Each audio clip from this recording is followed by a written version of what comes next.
Good day, everyone. Welcome to Real Conservative Headline News. I'm your host, Nathaniel Rajkumar. Hope everyone had a wonderful and safe weekend. Starting off locally here in Trinidad and Tobago. Ansa McCall, Executive Chairman A. Norman Sabga, is expressing enthusiasm over the Trinidad and Tobago revitalization blueprint, describing the scale of the plan as very exciting. The major plan was unveiled by Prime Minister Kamla Persad Bissessa government, We the People's Prime Minister, on Thursday at the Diplomatic Center, St. Anne's. Speaking yesterday at the release of the group's financial results for the 9-month period ended September 30th at Seaman Estate, St. Clair, Sabga said, "It's huge, it's exciting. Where they want to take this country requires dreaming big. We need to dream big, manage the details, and move the country forward. That's what we are doing as an organization, planning and investing with the future in mind," he added. Other business leaders, from Port of Spain to San Fernando also expressed optimism about the plan, while urging the government to fix fundamental issues such as transportation, drainage, and ease of doing business. It's good to see the business sector supporting the government's plans for developing our capital and developing Trinidad and Tobago by extension.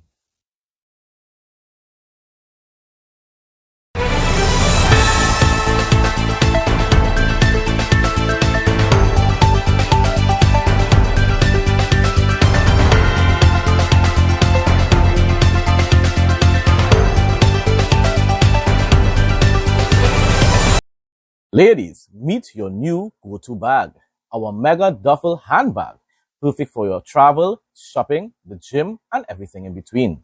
Crafted from premium Oxford material, it's not just stylish, it's built to last. The ideal size, flawless design, and unbeatable quality make it the bag you'll reach for every time. Versatile and ready for anything. WhatsApp 762-6589 to order yours today. The Trinidad and Tobago Electricity Commission TNTEC will deploy a mutual aid team to Jamaica to support power restoration efforts following the devastation caused by Hurricane Melissa. The team is set to depart on Monday and will be formally received by Barry Shiva Padarat, Minister of Public Utilities, Clyde Elder, Minister in the Ministry of Public Utilities, and Shavana Sam, Parliamentary Secretary in the Ministry of Public Utilities, at the Airport Diplomatic Lounge, Piaco International. I wish them all the best as they go across there. Hope they remain safe and covered by the blood of Jesus. This storm is over, but you still know you still have to pray for your people wherever they go, that they remain protected and that they can fulfill their duties, their mission, when they go to assist Jamaicans in restoring some sort of normalcy in their lives. No more overheating phones. Cool your phones in seconds. Prevents damage to phones and battery issues. Better gaming experience and streaming. USB powered and fast charging. Lightweight and quiet. Ideal for kids and adults. Works with all smartphones. Makes a great gift. Call or WhatsApp 868-762-6589. A new community football league is set to kick off later this month, and it promises to fill a development gap in the sport. This claim is not to be taken lightly because the man at the helm is quite capable of delivering on it. This is something that I hope that becomes widespread. I don't know if it's already, if that's the plan, because there's a community football league. It's going to get the youths involved in activities that could keep them on the positive side of life. And this is all part of what I keep recommending over and over again, which is about building much more community centers throughout Trinidad and Tobago, and ensuring that there are ongoing programs so that the youths can remain involved in extracurricular activities that are positive. Former national football team captain and now parliamentary secretary in the Ministry of Sport and Youth Affairs, Senator David Nakin, has served football at many levels and continues with his David Nackett International Football Academy, which is set to launch a revolutionary league catering to the East-West corridor in the vein of the famous Eddie Hart League, but ramped up in professionalism and opportunity. And I just felt, looking at the state of football, looking at the state of the communities were crying out for something like this, an initiative like this, to go back to the grassroots level, to go back into the communities, and that's what we did. The good thing is that, thank God, we have a Prime Minister who was full on board with it. I mentioned this initiative to her, and it was something that I had in the making for a long time, together with a brother who's now deceased, Khalil Saif. We call him Sayo. You know, he was one who was always advocating that I do something like this. The DNA East-West Corridor Football League will be an open division, and this decision was based on the Senator's personal experience. It's an open division because I believe from the time you reach in your early teens like I did, you should be playing against big men. And we're hoping that we're going to vet the teams. We have over 100 teams that are interested already, and we haven't started registration. So we're going to have our assessment team that's going to go into the communities and vet the teams, because we only have 48 spots.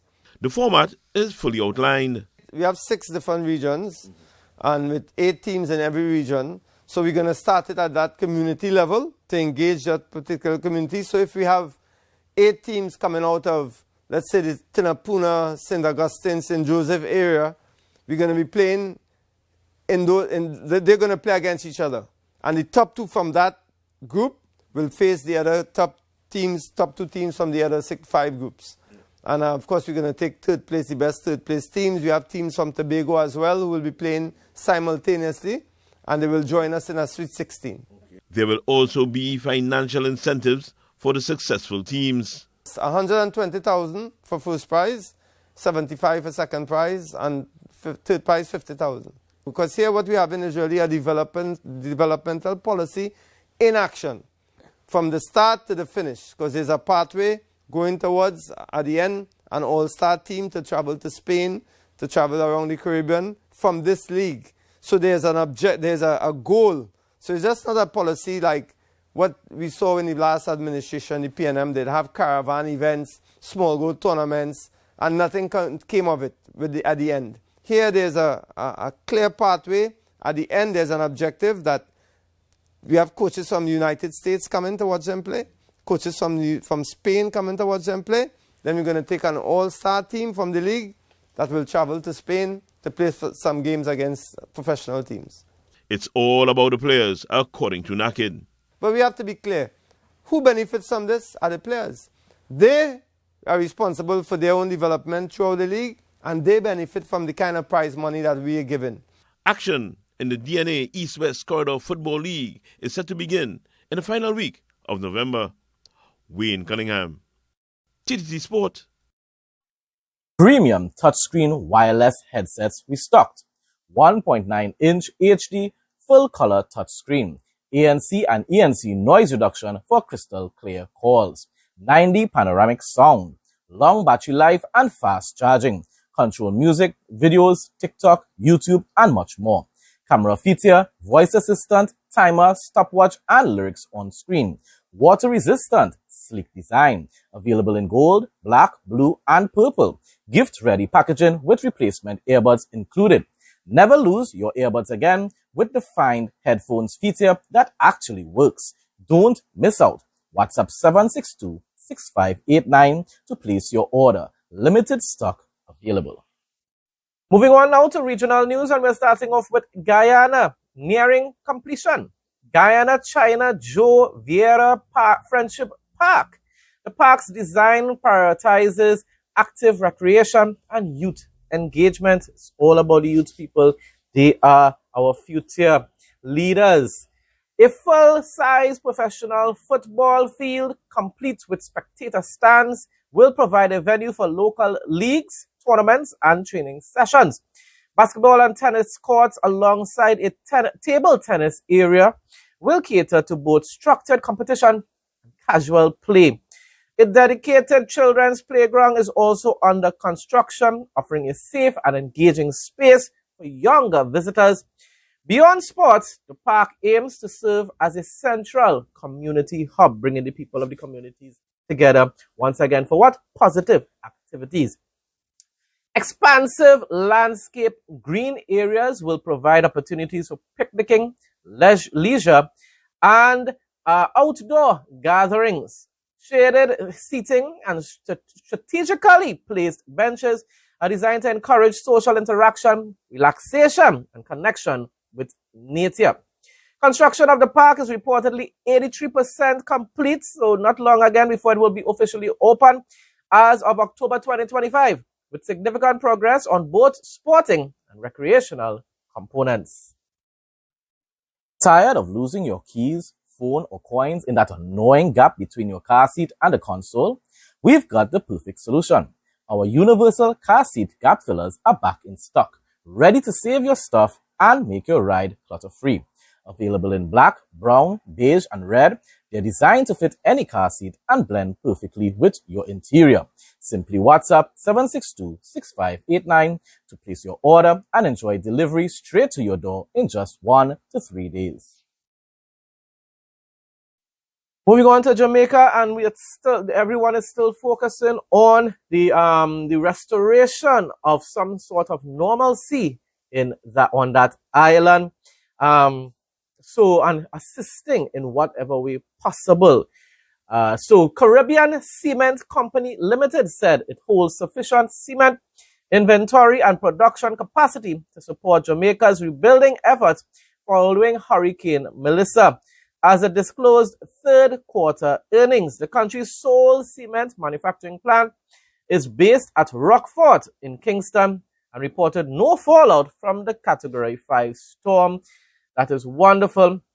What I would hope for is that the company can probably give some sort of, besides donations, but a little discount on the prices of these products. So it will make it a little cheaper for individuals to purchase those items to begin the rebuilding process.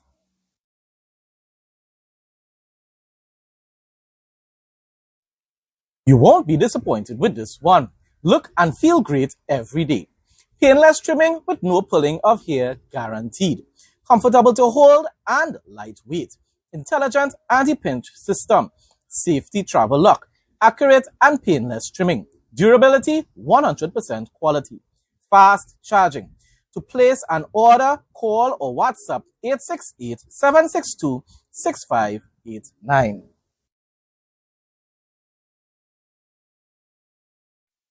Jamaican students have recorded strong performances in the 2025 Caribbean Secondary Education Certificate Examinations, securing first place in 13 subjects, including mathematics. That is wonderful.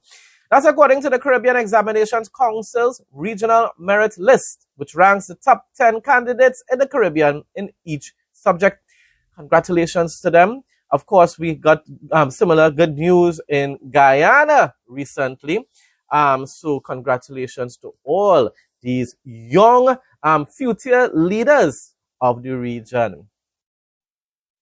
Moving on now to the travel segment. With over 25,000 islands in Southeast Asia, picking the right one for your trip can be a daunting task. Sandy beaches and turquoise waters are long-standing favorites for a reason. But between the cuisine, exotic wildlife tours, and the mother of festivals, there's so much more to discover. One of these places, Koh Chang Thailand, best for beaches. Thailand travelers escaping the White Lotus fans in Phuket and Koh Samui should consider quieter Koh Chang, where there's a beach for every taste. The best but busiest is White Sand Beach, dotted with backpacker bars and seafood restaurants. Klong Prao Beach is more spread out with larger resorts. On the misleadingly named Lonely Beach, it's named Lonely, but it's not lonely at all. There's lively nightlife with DJ sets at Ting Tong and Himmel. If you can tear yourself away from your lounger, consider renting a scooter and exploring. You'll find waterfalls, mangrove forests, and perhaps a nameless bay to call your own. Another place to visit, Malaysia, Penang, Malaysia, best for food. As far as Southeast Asian culinary escapes go, it doesn't get much better than Penang, connected by 2 bridges to Malaysia's west coast. Action centers on the UNESCO-listed Georgetown, a former British East India Company port that attracted Chinese and Indian traders. Both communities left their mark on the cuisine, and today you will find cheap street eats and Michelin-starred glamour alike. Places that definitely sound quite interesting to visit. Now for the interesting facts segment. You won't believe how long this good boy stayed by his family's side. What am I talking about, or whom am I talking about? Bobby passed away at 31, a gentle soul who outlived almost every story we've ever heard about dogs and time. He grew up in a small Portuguese village, wandering the yard, sharing meals, and soaking up sun in the quiet afternoons. His days were slow and full, good food, fresh air, people who adored him. That white muzzle, those steady eyes, the kind of calm that only comes from a lifetime of being loved. Neighbors visited, birthdays turned into tiny festivals. Bobby didn't race anymore, but he still showed up for the moments that mattered. If you ever loved a dog, you know this feeling. It's goodbye and it's thank you. And you never forget them. You never forget them. They become part of your family and your life and your lifetime memories. And this is not just about dogs, of course. It's about cats or any type of pet that you have. They remain part of you for your entire lifetime. The Blue Marlin, the ship that carries other ships. Ever seen a vessel so powerful it can carry entire oil rigs and warships across oceans? Meet the Blue Marlin, one of the world's most extraordinary heavy lift ships. Built in 1999 and operated by Boskalis, this engineering marvel can submerge its massive deck beneath the sea, allowing enormous floating cargo like offshore oil platforms, naval destroyers, and radar stations to float directly on top. Once a load is secured, it pumps out the ballast water, raises the deck, and sails away with thousands of tons resting on its back. In 2000, the Blue Marlin famously transported the damaged U.S. Navy destroyer USS Cole from Yemen to the United States after an attack. It has also carried the sea-based X-band radar platform, one of the largest seaborne radar systems ever built, weighing over 50,000 tons, people. With a 224-meter length, 63-meter width, and a lifting capacity exceeding 75,000 tons, the Blue Marlin remains a floating titan of modern engineering, proving that sometimes even the biggest giants need a lift. Folks, that brings us to the end of today's news headlines. Thanks again to everyone who continues to support my content. Please like, comment, share, and subscribe. Stay blessed and stay safe, most of all, in Jesus' name.